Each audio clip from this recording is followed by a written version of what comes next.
Assalamualaikum warahmatullahi wabarakatuh. Kembali lagi di channel saya, Sukron TV. Apa kabar semuanya? Semoga semua dalam keadaan sehat dan dimudahkan rezekinya. Amin. Bagi yang baru bergabung, silakan di subscribe dulu channel ini dan ditekan tombol loncengnya. Nah, kali ini kita akan reaction. Ini viral dan sempat geger ya, pernyataan Hasto, Sekjen PDIP. Jelang pilkada ini memang aneh-aneh saja ya orang-orang yang berkomentar ini. Dan ini terkesan menimbulkan fitnah yang keji ini.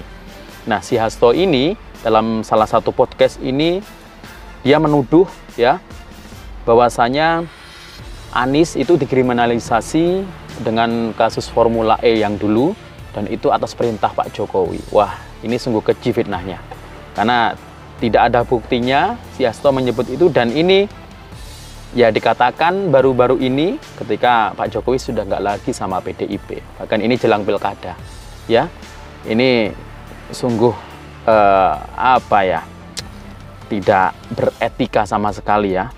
Sungguh sangat disayangkan ini pernyataan sekelas Sekjen Hasto kayak begini ya, menuduh Pak Jokowi seperti itu, dan akan kita simak bagaimana komentar para netizen. Mari kita simak videonya. Ngosok saya hanya menghadapi ancaman aja takut saya bongkar. Itu yang kita lakukan. Jadi saya nyatakan di sini bahwa Anies Baswedan kriminalisasi itu perintah dari Presiden Jokowi. Saya masih ingat Anies Baswedan. Ketika Anies Baswedan itu dikriminalisasi, itu Pak Presiden Jokowi berbicara dengan saya. Seperti beliau sangat khawatir terhadap munculnya Anies Baswedan, sehingga itu nyata-nyata kasus Formula E itu kriminalisasi, dan saya bersaksi itu dari perintah Pak Jokowi secara langsung.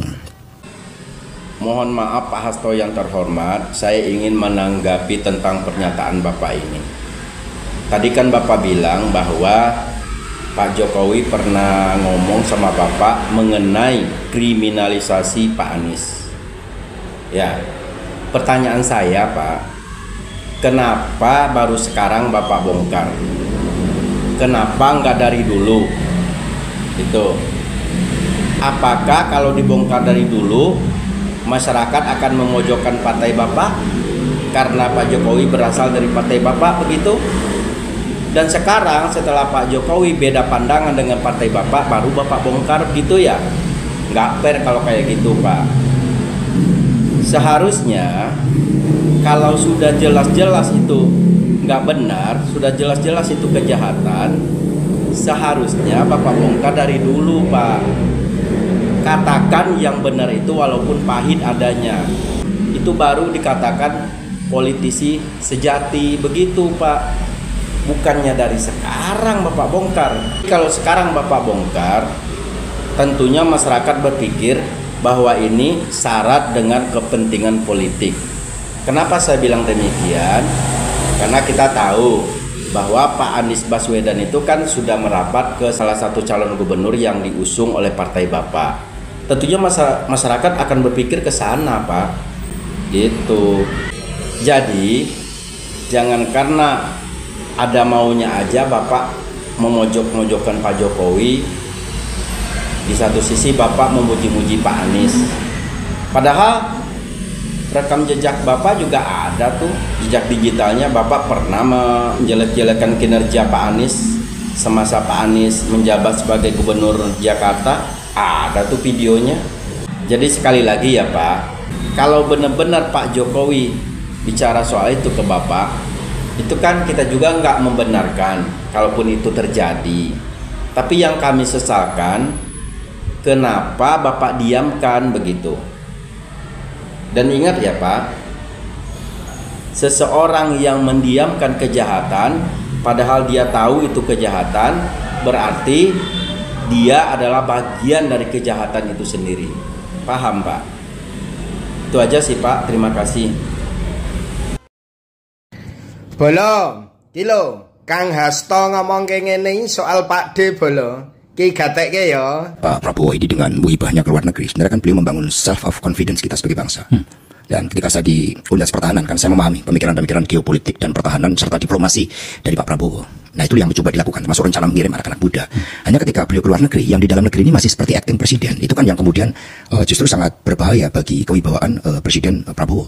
Apalagi kalau kita lihat perlakuan yang dilakukan di rumahnya Pak Jokowi, yang kemudian quote-unquote meminta Pak Prabowo untuk mengendorse Pak Tufi. Dari cara membacanya saja kan udah kelihatan itu sangat tidak nyaman. Nah sehingga mari kita hormati setiap pemimpin negeri ini dengan baik, dan jangan biarkan ada dualisme kepemimpinan. Maka kembali pada hakikat demokrasi dari rakyat oleh rakyat dan untuk rakyat, suara rakyat adalah suara Tuhan.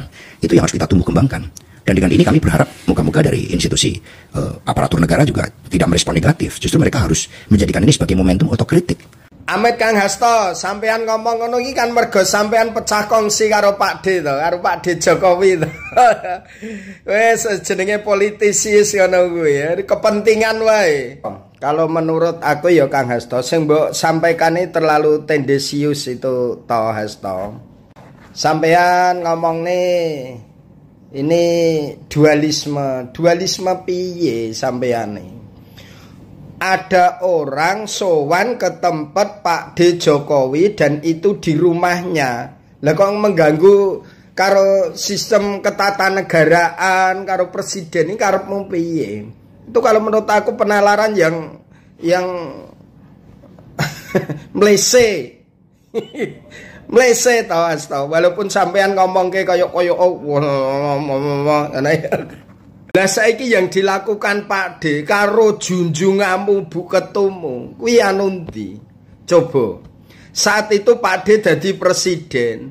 Bagaimana dengan cara junjunganmu Bu Mega ke Pak D saat jadi presiden? Coba. Orang ngono to. Kowe lali to. Lali Bu Mega ndike memperlakukan Pak D Jokowi jadi presiden piye? Itu malah tidak hanya dualisme. Arep gawe ketua partai ning dhuwure presiden seakan-akan. Ya ora. Kowe lali. Nah sampean nyinggung hakikat demokrasi itu dari rakyat untuk rakyat oleh rakyat. Lah kalau rakyat ngedaki Pak D Jokowi walaupun nggak jadi presiden tapi masih jadi panutan, ya ora apa-apa do silaturahim. Daripada bar jadi presiden ngahingi ra dianggap, memaksakan diri dari ketua partai ra gelem mandek-mandek, ra gelem mundur-mundur. Mergone nek munduri ngerti engko ora dihargai, ora nek gon ora ini. Akhirnya memaksakan walaupun gur nggih tempelan ketua umum. Ya ora. Ya mending Pak D Jokowi dadi rakyat biasa tapi masih dihargai sedo sowan kan apik. Ngono kok malah dianggap elek iki kepiye? Ini nalare iki piye aku kok ora ketemu iki. Nalare piye? Nah saiki nek Pak D mengendorse salah satu calon, itu kan hak beliau sebagai warga negara biasa. Boleh no. Pak D KTP-nya sudah KTP Solo. Ya ta, dia punya hak sama dengan warga yang lainnya. Terus kon ngumpet, kon semedi meneng wae. Lah wong sing mantan presiden sedelok wae dadi presiden hanya berapa tahun. Iku wae ya isih melu cawe-cawe. Terus mau mengatakan karena ini ketua umum partai. Lah memang sing entuk kampanye sing oleh berpolitik iki gur ketua umum karo pengurus partai. Kan kampean dhewe sing ngomong. Politik demokrasi itu dari rakyat untuk rakyat oleh rakyat. Justru rakyat biasa ini yang harusnya berperan. Partai itu sebagai apa yo? Dalan kan itu. Makanya kadang saya juga bingung kok partai ketentuan ngene. Lah memang demokrasi milik partai. Partai kan nggih jalan. Untuk jalannya nggih lakune. Ya toh? Yo bener wae Pak D enggak salah. Mula lihat seseorang, menghargai seseorang itu jangan hanya karena kekuasaan. Pak D ini kan bisa menerapkan kapan sebagai penguasa, kapan sebagai pemimpin. Ini hebatnya Pak D.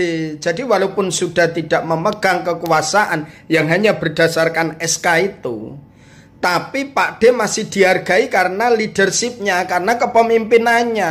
Kepemimpinan tidak perlu SK.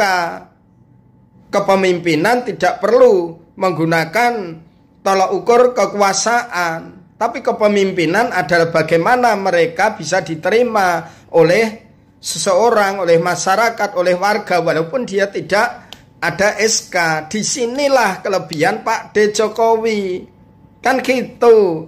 Jadi ke sana, ke tempat Pak D itu bukan karena Pak D kuasa, tapi memang Pak D itu tokoh yang punya jiwa kepemimpinan, dan delalah kepemimpinannya ini cocok dengan mayoritas masyarakat Indonesia, sehingga wajar kalau banyak tokoh-tokoh atau calon yang sowan ke Pak D karena pengen belajar kepemimpinannya, bukan karena kekuasaannya. Kan mestinya gitu menilainya, nggih. Harusnya toh. Asal. Tapi ada juga yang mantan presiden karena mungkin lemah di kepemimpinannya sehingga dia megang terus tampuk kekuasaan itu dengan dasarkan SK. Nek perlu malah krungu-krungu jarene memperpanjang masane dhewe. Kepemimpinane dhewe diperpanjang dhewe di SK-ke dhewe. Lah ngene iki luwih piye toh Hasto ini untuk autokritik juga internalnya toh Hasto. Itu yang kita lakukan. Jadi saya nyatakan di sini bahwa Anies Baswedan kriminalisasi. Pasto. Kadang Pasto ini PDIP ini ya kalau misalkan bermode oposisi keren-keren bener ya, menyampaikan A, B, C sampai Z gitu. Nah, sekarang ini di podcastnya Bang Akbar Faisal ngomong bahwasanya Anies Baswedan, katanya, saya bersaksi Anies Baswedan dikriminalisasi oleh Jokowi ketika Jokowi menjadi presiden. Nah, jadi pertanyaan saya, kan partai ini di lingkup pemerintahan 10 tahun. Kenapa baru berbicara sekarang? Gitu.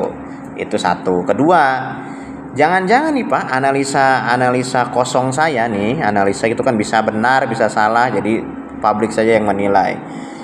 Kira-kira saya beranalisa seperti ini kan PDIP ini sekarang mempunyai kepentingan untuk memenangkan Pramono Rano di Pilkada Jakarta. Ya, sekarang kita ketahui bersama bahwasanya partai ini bersama Anies Baswedan.